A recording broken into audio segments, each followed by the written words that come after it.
1600 гривень буде вартувати у нас повний комплект прокладок на двигун Д-21. Це у нас трактор Т-25.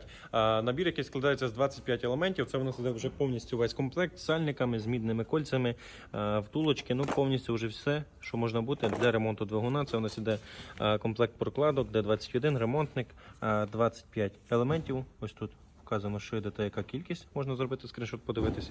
Якщо вас буде цікавити, звертайтесь. До речі, в наявності у нас є також до трактора Т-40, МТЗ, МТЗ є Д-240 та Д-245 двигун і трактор ЮМЗ, це у нас двигун Д-65. Кому цікаво, звертайтесь, відправляємо по новій пошті.